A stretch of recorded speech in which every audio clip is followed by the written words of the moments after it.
Predictions for Love Island winners, I think. Can I get you to tell me a little bit about the campaign and why you've been roller skating? Yeah, so as I think a few people know by now, what with my Love Island experience, I'm a bit of a weirdo.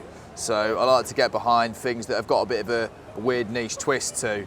And obviously, I think it's important that people have got hobbies and they talk about them. There's a lot of people that don't have hobbies. I find that a little bit dry, particularly when you're chatting to people and stuff like that.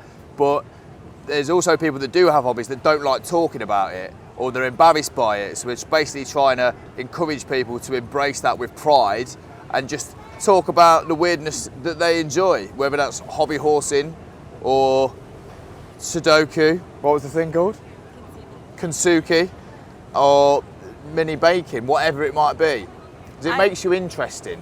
It does. And how long have you been roller skating? Roller skating, I had a good 3-year career when I was a little bit younger, and then I took it up 2 years ago again. And due to we've actually partnered with Everpress to make these rather snazzy t-shirts for 4 niche hobbies that are going around.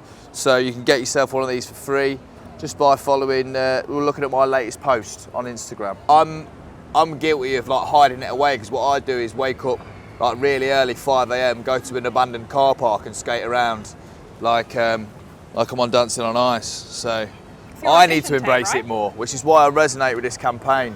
And do you think that sort of, going on Love Island made you feel more confident to just be yourself and embrace your quirks? Oh, 100%. Yeah. Trial by fire, both times. Basically anything that I've done like TV related has moved my comfort zone back. So I feel very at home being a little bit weird in public now, wearing weird stuff, doing like the things that I enjoy doing. Whereas before I would feel like I was being judged for it, but I just don't care anymore. And it's because I've moved my comfort zone, and I feel like this campaign is a lot about moving your comfort zone and just embracing who you are and how unique you are. Predictions for Love Island winners, I think it's either going to be, if somebody couples up with Mimi now, I think, and they work well together, they'll potentially win it, because Mimi's had an absolute pilgrimage, or Kieran and Nicole, because they've just been like together from the beginning. They bicker here and there, and it's been fun to watch, and they're really good together. So yeah.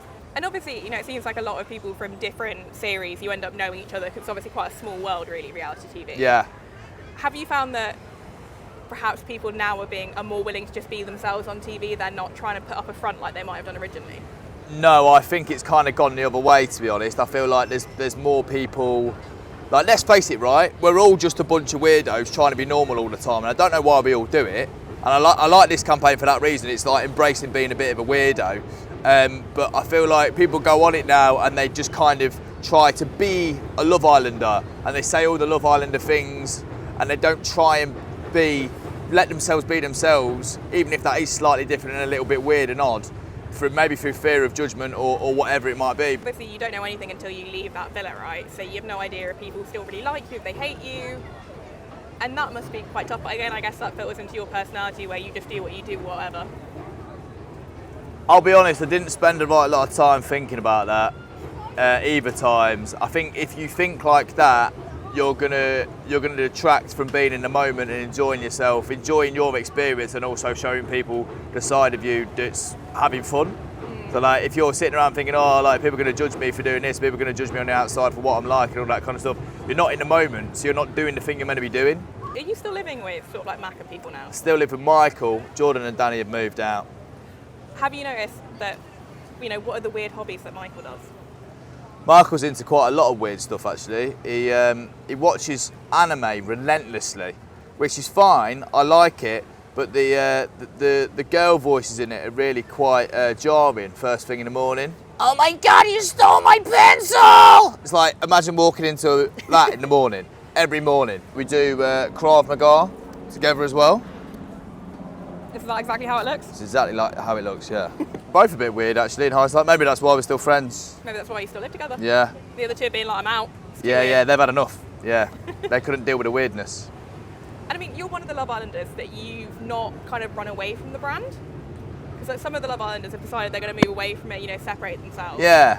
What is it about the Love Island brand that you're happy to stay attached to? Do you know what? There was a period where I was trying to move away from it because everyone was trying to move away from it, and I thought that was the right thing to do. But then I came back on All Stars and I kind of just thought, I got offered the podcast and After Sun, and I thought, well, I'm never going to be able to shake that because that's so like key to what I'm known for.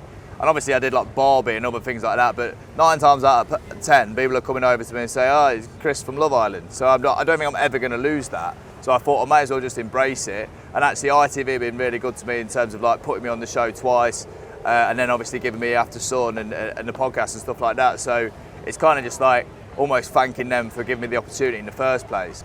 Dream role, I want to be Spider-Man. Yeah? Yeah. Spider-Man. Yeah, Peter Parker. Somebody told me once that I remind them of Peter Parker, not any existing Peter Parker, but just a Peter Parker. And that was like my favourite compliment I've ever had in my life. It's a pretty great compliment. It's a pretty good one, yeah. I'm fairly gymnastic, so I think I could do some of the moves. Like you mentioned there that, you know, fans obviously recognise you for Love Island, for Barbie. What is it like with fans? Do they ever get a bit weird with you about stuff, or are they normally quite nice? I'll be honest, most people are quite nice and I quite enjoy having the interactions with them, but you do get some weird ones. There's been a few times at the urinal when I've been asked for a selfie and I'm like, yeah, one sec mate, let me just You don't go with which put head? him away. Huh? You don't go which head? That would be a great question back. Yeah, which head do you want? Next time. Yeah.